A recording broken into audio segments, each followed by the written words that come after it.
이다. 아멘. 세상에 줄 수 없는 평강이, 주님의 평강이 여러분에게 임하기를 간절히 소망합니다.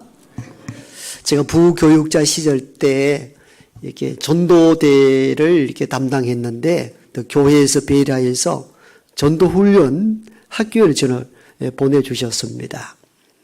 일주일 동안 먹고 자고 계속 이 전도에 대한 공부를 하고 또 나가서 전도하는 그런 프로그램이었습니다. 한 하루 이틀 동안에는 전도에 대한 이론 공부를 하고, 그 다음부터는 이론과 또 현장에 나가서 실제 전도하는 이런 훈련이었던 거죠. 뭐 전도 이론은 간단한 이런 것입니다. 일단 나가서 사람들을 만나라. 만나서는 친절하게 인사를 하라. 안녕하세요. 어디 사시는지요? 그래서 응대를 한다면은 혹시 교회 다녀본 적 있으십니까? 아니면 예수를 믿어본 적 있으십니까? 이렇게 접근하는 것이 두 번째 방법입니다. 그래서 조금 호응이 되면은 혹시 시간이 됐으면 제가 기쁜 소식을 알려드리고 싶은데 좀 시간을 내주시겠습니까? 이렇게 해서 이제 복음을 전합니다.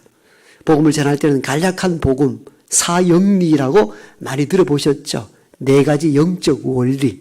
이게 사영리인데, 첫 번째는 하나님이 이 세상을 참 사랑하셨습니다. 두 번째가 그러나 인간은 하나님의 사랑을 저버리고 죄악 가운데 떨어졌습니다. 이게 두 번째고, 세 번째 원리는 그런 죽을 위기에 있는 인간을 위해서 하나님이 스스로 인간이 되어서 이 땅에 오셨고, 네 번째는 우리가 그 예수를 믿을 때에 구원을 받습니다. 이게 네 번째. 그래, 사영리. 4가지 영적 원리로 간략하게 복음을 전합니다. 그리고는 그 사람을 믿겠다 하면은 그 현장에서 뭐 언제 교회 오라 하는 것이 아니라 거기서 무릎을 꿇고 영접 기도하게 하는 방식이 사영리 훈련인 거죠. 그리고는 이 이론을 배우고는 우리 교육생끼리 이제 서로 한 사람은 전도자가 되고 한 사람은 일반인이 되어서 전도를 하고 전도를 받는 훈련. 또 반대로 교체해서 한 사람이 다시 전도자가 되고 한 사람은 받아들이는 입장. 이런 훈련 쉽죠? 대답이 없습니다. 간단하죠? 4가지 영적 원리만 나오면 전도가 가능하잖아요. 얼마나 쉽습니까? 이렇게 며칠 교육을 탄탄히 받고 이제 뜨거운 마음으로 이제 현장으로 나갔습니다, 우리가. 그런데 보니까 실제적으로 사람들이 지나가는데 말 걸기가 왜 그렇게 어렵습니까? 다 직장 다니고 뭐 일터로 나가는데 가장 붙잡고 안녕하세요. 이것도 좀 이상한 짓이잖아요. 시간 좀 됩니까? 이것도 어려운 일들이에요. 이 전도 훈련 받을 때는 이게 막 주고받고 쉬웠는데 그건 다 교육생들이니까 가능했지. 일반인들 실제 상대하니까 사람 한 사람 붙잡고 전도하기가 쉽지가 않더라고요. 말 붙이는 접촉 좀 자체가 어렵더라고요. 그래서 혼자 이렇게 구상을 했죠. 많은 돈을 들여가지고 전도 훈련을 받고 현장에 나와서 또 하루에 과제를 누구를 만나서 누구의 복음을 어떻게 전했는지 보고할 시간이 있는데 보고할 거리가 아무것도 없는 거잖아요. 그래서 혼자 구상을 했죠. 이러다 큰일 나겠다. 슈퍼마켓 조그만 가게라도 들어가서 물건을 사면서 이 물건은 얼마입니까? 저 물건은 얼마입니까? 물어보고 그 대화가 오고 가잖아요. 그러면서 요즘 장사가 잘 되십니까? 어렵다 하면 위로도 하고 그때 한번 예수 믿어보세요. 교회에 와보세요. 이런 뭐가 전도가 되잖아요. 그죠? 그래서 제가 큰 마음을 먹고 슈퍼마켓 문을 열었습니다. 그 주인이 어서 오세요. 인사를 하는데 말을 내게 걸어주는데 얼마나 고마운지. 주인이야 손님 온다고 그냥 일상적인 인사를 했겠죠. 어서 오세요 했는데 저는 말 걸어주니까 그때 얼마나 기쁜지 처음 알았어요. 옳지 됐다. 말이 통하니까 이제. 그래서 제가 이제 이것저것 물건을 골라 사면서 이 물건이 얼마입니까? 내 예상대로. 그리고 요즘 장사가 어떻습니까? 어렵지 않습니까? 이러면 이제 대화가 될 것 같아가지고 제가 얘기를 했죠. 우산 있습니까? 그랬어요, 제가.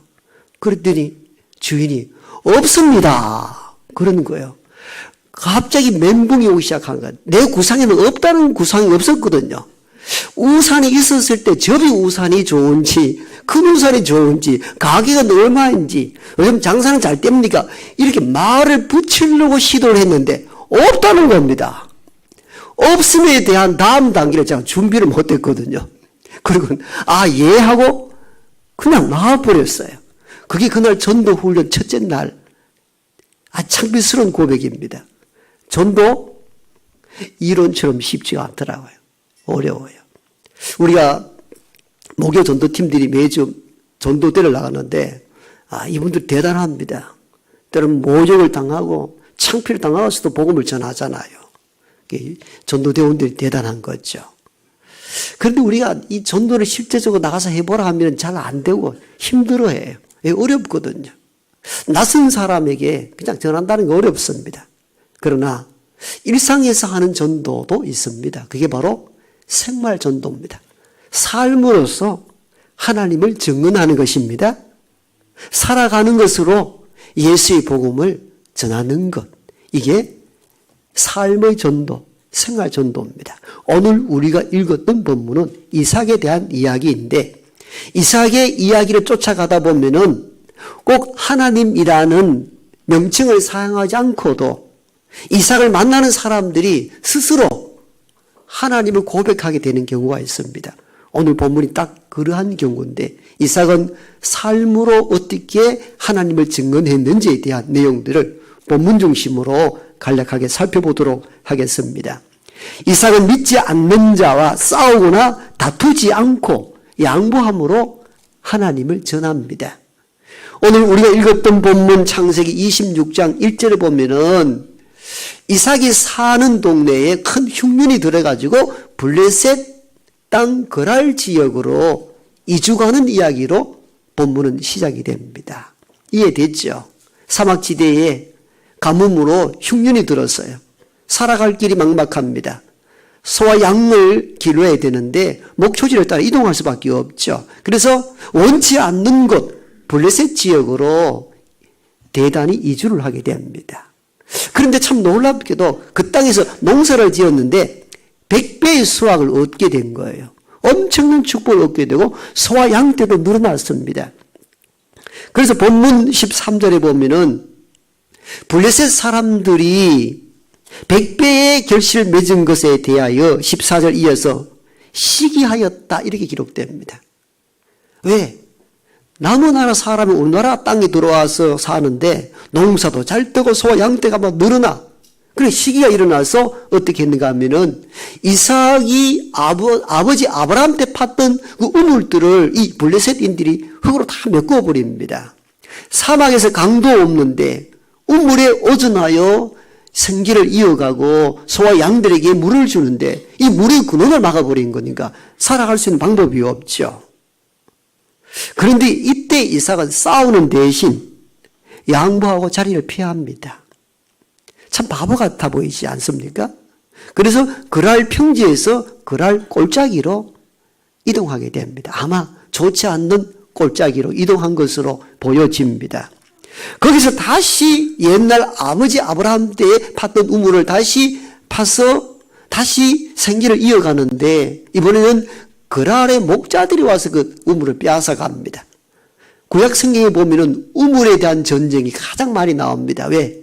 그래 생존의 문제이기 때문에 우물을 확보하느냐 확보하지 않느냐에 따라서 부족이 살고 죽고가 달렸기 때문에 우물을 놓고 전쟁하는 일들이 많았습니다. 지금은 땅이나 이 매장 석유 자원 가지고 싸웠지만도 구약 시대 때 이 부족들은 우물을 갖나 갖지 못했는데 생존에 달려 있었기 때문에 큰 싸움이었습니다. 그런데 그랄 목자들이 와서 또 우물을 빼앗습니다. 그런데 이삭이 또 다른 데를 또 피해가지고 또 우물을 팝니다. 여러분 사막에서의 우물을 구한다는 것은 참 어렵습니다. 수백 군데 파야 한 군데 얻을 수 있을지도 모릅니다.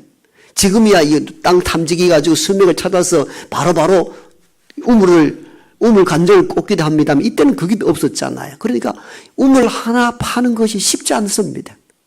그런데 또 파놓으면은 또 와서 빼앗고 또 파면은 또 와서 빼앗고 결국은 그랄 골짜기에도 견디지 못하고 부엘세바로 이주하게 됩니다. 여러분 보세요. 흉년이 들어서 그랄로 갔습니다. 거기서 쫓김당하여 그랄 골짜기로 또 이동합니다. 그랄 골짜기에도 견딜 수 없어서 다시 브엘세바로 이동합니다. 브엘세바에 있을 때에 블레셋 왕 아비멜렉과 그의 장군 비골이 이삭을 찾아오는 장면이 오늘 우리가 읽었던 본문입니다. 왜 찾아왔을까요? 이때 이미 이삭의 거느리에 있는 군사와 식솔들이 거대해졌습니다. 그러다 보니까 블레셋 왕 아비멜렉이 두려움을 느끼게 된 겁니다. 이 많은 무리들이 우리를 해하면 어떨까 하는 두려움 때문에 평화 조약을 맺기 위해 찾아온 것입니다. 그 본문이 오늘 29절 초반부에 나오죠. 우리를 해하지 말라. 아비멜렉 왕이 이삭에게 우리를 해하지 말라고 했다는 이 의미는 무엇입니까? 이삭의 무리에 대한 두려움을 갖고 있었을 정도로 크게 확장되었다는 것을 의미합니다. 그런데 놀란 것은 여러분, 그랄 평지에서 그랄 골짜기라, 그랄 골짜기에서 브엘세바로 계속 이주했잖아요. 계속 바보처럼 우물 다 뺏기고 한 번도 제대로 싸워보지도 못하고 계속 양보하고 쫓겨났는데 소와 양과 식솔도 자꾸 늘어난다는 겁니다. 아비멜렉 왕이 봤을 때 이게 이상한 거죠. 그래서 오늘 아비멜렉과 이삭이 약조를 맺을 때에 아비멜렉 이방의 왕이 이삭에게 이렇게 고백합니다. 그게 오늘 본문 28절과 29절입니다. 배경의 말씀을 이해하고 말씀을 읽으면 더 큰 은혜가 됩니다. 제가 있는 그대로 읽어드립니다. 그들이 이르되, 그들이라는 것은 이 블레셋 왕 아비멜렉과 장군 비골을 의미합니다. 이르되 여호와께서 너와 함께 계심을 우리가 분명히 보았으므로 우리의 사이 곧 우리와 너 사이에 맹세하여 너와 계약을 맺으리라 말하였노라. 29절 너는 우리를 해하지 말라. 이는 우리가 너를 범하지 아니하고 선한 일만 내게 행하여 내가 평안히 가게 하였음이니라. 이제 너는 여호와께 복을 받은 자니라. 아멘. 무슨 내용인가 하면 이런 내용입니다. 이방의 왕 아비멜렉이 이삭이 계속 쫓겨다니기만 했는데 식솔도 늘어나고 소와 양떼가 늘어나는 데 대한 두려움을 갖고 찾아와서 평화 조약을 맺자. 그러면서 이삭이 이렇게 고백합니다. 하나님께서 이삭 너와 함께 하는 줄 내가 믿는다는 거예요. 하나님께서 너에게 복을 주신 줄 내가 보았다는 겁니다. 누가요? 하나님을 믿었던 사람이 아니고 이방인 블레셋 왕이 이삭에 이 고백을 하는 겁니다. 우리가 너를 보니 하나님이 너와 함께하는 것을 눈으로 보고 하나님이 너에게 복을 주신 줄 우리가 안다라는 겁니다. 여러분, 이건 어마어마한 놀라운 일들이 있죠. 우리는 내가 하나님 만났다, 하나님 복을 주셨다 이렇게 하는데 믿지 않는 사람이 믿는 자에게 이 고백을 한다는 것은 놀라운 일들이죠. 그런데 본문을 읽어보면 이삭이 이 이방인들에게 하나님에 대한 이름을 이야기한 적이 한 번도 없습니다. 가자 다투고 싸울 때마다 우물 빼앗길 때마다 바보처럼 멍청하게 빼앗기고 또 물러서고 또 물러서고 또 물러서고 이렇게 유약한 인물을 만나기도 쉽지가 않습니다. 한 번은 싸울 수는 있어야 되잖아요. 그렇지 않다고. 여러분 한두 번 양보하지 계속 양보가 가능합니까? 어렵거든요. 그런데 그 가운데 하나님은 이삭에게 복을 주었고 복 받은 이를 이방인들이 자기들이 보고 느끼게 된 거예요. 그래서 한 고백이 오늘 이 본문이에요. 내가 너희를 보니 이삭아 너에게 하나님 복을 주셨고 하나님 너와 함께함을 내가 안다는 겁니다. 여러분 우리 믿는 사람들은 세상 사람들에게 싸워서 이기는 자가 아니라 져주고 양보하지만 하나님께서 믿는 자에게 복을 주신다는 것을 보여지도록 살아야 합니다. 이게 삶의 전도입니다. 삶으로 전도하는 거예요. 이제 이 시대는 많은 정보 매체가 발달되었기 때문에 예수라는 이름을 모르는 이들이 많지 않습니다. 그리고 말로 전도하는 것도 중요하지만도 더 중요한 것은 저와 여러분의 삶을 통하여 하나님을 증언해야 합니다. 야, 너 보니 헌대로 양보하고 바보처럼 그래 사는데 어떻게 그렇게 복을 받냐? 내가 모르지만도 너는 하나님이 함께하는 사람 같아. 이 고백이 믿지 않는 사람들에게 나타나야 합니다. 저와 여러분이 그러한 삶을 살아가야 된다는 것입니다. 때로는 바보같이 멍청하게 지기만 하고 양보하는 듯 하지만도 하나님이 주목하여 하나님이 함께하는 사람, 하나님께서 복을 주는 그 사람 되기를 축복합니다. 그때에 세상의 사람들이 우리를 보고 고백하는 거예요. 너를 보니 하나님이 너와 함께하는 것 같다. 너를 보니 하나님 복을 주시는 것 같다. 여러분, 이것이 복음이요 복음 전도인 줄 믿습니다. 교회 성장학자인 피터 와그너는 전도의 3단계를 말하는데 첫 번째 단계가 생활 전도예요. 두 번째가 선포입니다. 세 번째가 설득입니다. 즉 전도가 어떻게 가능한가? 복음의 전도는 삶을 통하여 확장이 되고 그때에 믿는 이 마음이 동요한 사람들에게 그리스도의 말씀을 선포하고 그리고 예수를 믿도록 설득하는 단계로 나아가라는 것입니다. 그러니까 우리는 말만 전도이지 삶이 안 따르잖아요. 그러니까 감동이 없고 교회에 나갈 마음이 없는 거예요. 어떤 신자가 친구에게 전도를 했습니다. 예수 믿고 구원받자. 교회 가자 그랬더니 친구가 이렇게 대답을 했다고 합니다. 교회 다니는 우리 신우 미워가지고 안 가겠다는 겁니다. 신우들 정신 차리십시오. 신우들. 신우 밑가리 씹어가지고 교회 안 가겠다는 겁니다. 현실적인 이야기거든요. 현실적인 이야기입니다. 삶의 본이 되지 않을 때 감동이 일어나지 않습니다. 누가 아주 악독하게 사는데 그 사람이 전도하면 가고 싶겠습니까? 안 가고 싶죠. 지금은 이게 우리 유튜브 영상이 이제 세계적으로 퍼지다 보니까 듣지 싶어서 좀 조심스럽습니다만은 실제적인 이야기니까 좀 조심스럽게 합니다. 어떤 분이 결혼을 해서 시댁에 들어가 보니까 시어머니가 교회를 잘 다닙니다. 시어머니 따라 교회를 나갔습니다.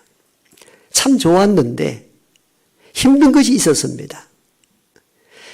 시어머니는 예배를 마치고 꼭 집에 가서 밥을 먹겠다는 겁니다. 그래서 몇 년간은 꾸준히 했는데 여러분 교회에 오늘 오기가 쉽지 않았죠. 특히 여성들은요. 화장해야 되죠. 머리 훅가시 해야 되죠. 옷 단정 입어야 되죠. 이 시간이 상당히 걸리거든요. 그래 뭐 예배 시간 11시 맞추려면 쉬운 게 아닙니다. 특히 우리는 일부 예배 8시 같으면은 새벽같이 일어나야 돼요. 사실은요. 쉽지 않습니다.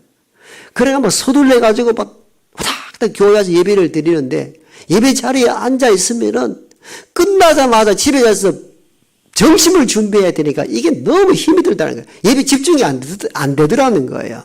그리고 오래 참았던 이야기를 시어머니에게 합니다. 어머님, 교회 밥 드시고 가면 안 되겠습니까?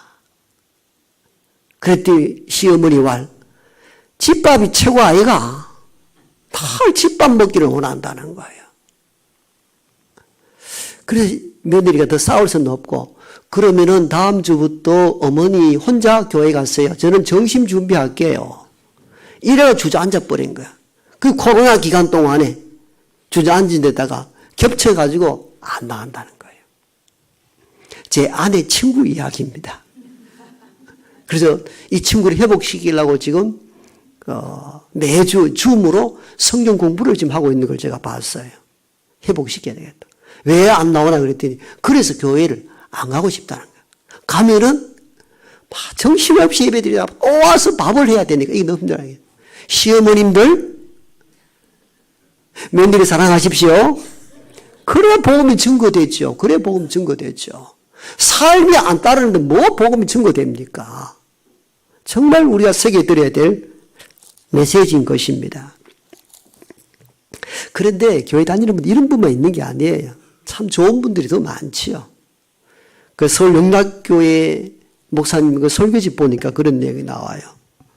그 교회 권사님 한 분 계셨는데 시골에서 남편이 폭력에 견디지 못해가지고 서울로 혼자 이주현 여성이 계셨어요. 식당 거들의 일, 온갖 청소 일 다 하는데 이 권사님이 이분을 만났습니다. 너무 처지가 딱해서 예수를 믿고 회복하라고 했는데 주일날 이 일이 있어서 교회 갈 수가 없습니다.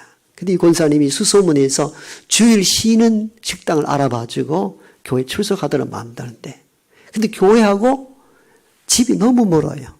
그래서 이 권사님이 택시하는 남편에게 특별 부탁해서 주일날 차를 보내서 그 여성들을 교회까지 늘 이렇게 교회 오고 가고 하는 걸 다 교통비를 다 제공하고, 김장 때가 되면은 김치 해 갖다 드리고, 그래서 이 여성이 감동이 되어 예수를 믿게 되고, 그 폭력 남편과 그 자녀들을 다시 다 서울로 이주하여 함께 살고, 지금은 그 교회 권사가 되었다고 합니다. 남의 집 이야기지만도 아멘 합시다. 여러분 얼마나 귀한 일입니까? 이런 분도 있단 말이에요. 나는 예수의 진리를 잘 모르지만도 그분이 살아가는 모습 보니까 이게 진리인 것 같다. 이렇게 생활로 전도를 하는 거죠. 여러분, 우리가 이걸 잊지 말아야 됩니다.